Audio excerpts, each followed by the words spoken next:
Homeowners in Grove City, Ohio, hired a contractor to replace their porch columns and the fascia trim of their home. The contractors discovered a honeybee nest in one of the columns.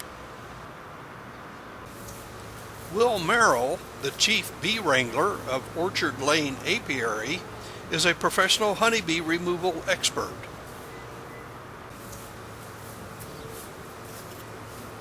The colony was located nearly 20 feet from the ground level at the top of one of the porch posts.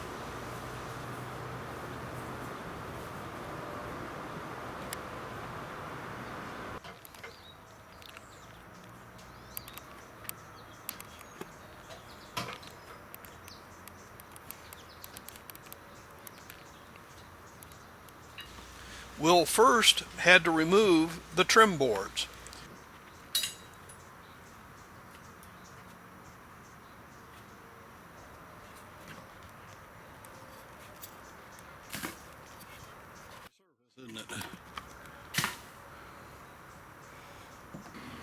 The contractor had already cut through one of the boards covering the space where the honeybees were nesting. Well, isn't that convenient? Oh, beautiful. Upon exposing the nest, we can see 6 rows of bee comb that contain honey and brood.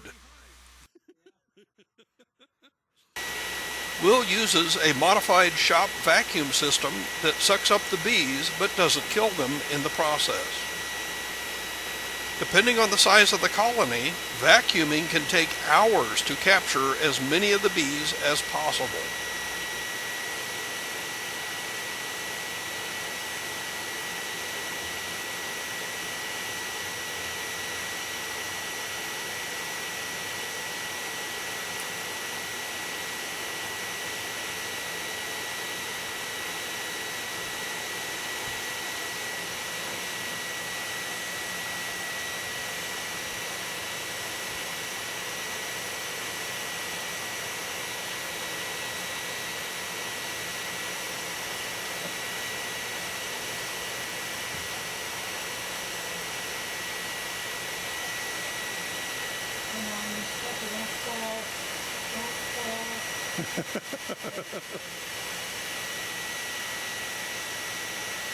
Beautiful.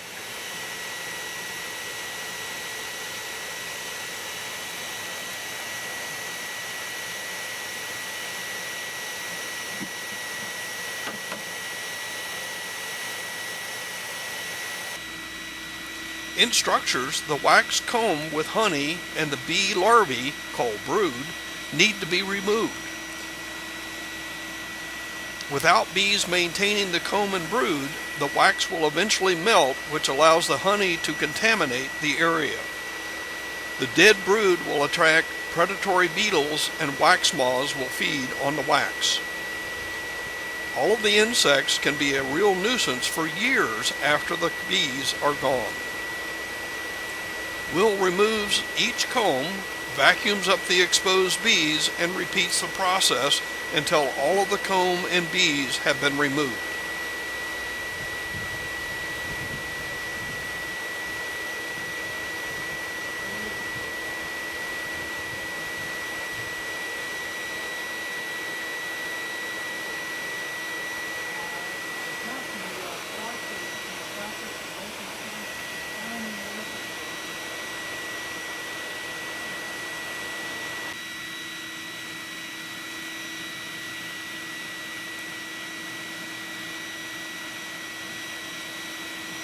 A nest like this one can contain 30 to 40,000 bees, and the comb, honey, and brood can weigh well over 10 pounds.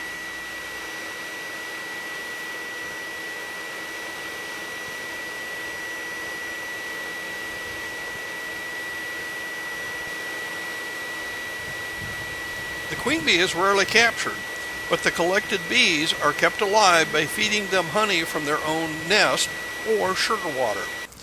Once they are determined to be healthy, the workers can be carefully added to a smaller colony through a process of having the bees becoming familiar with each other's odors.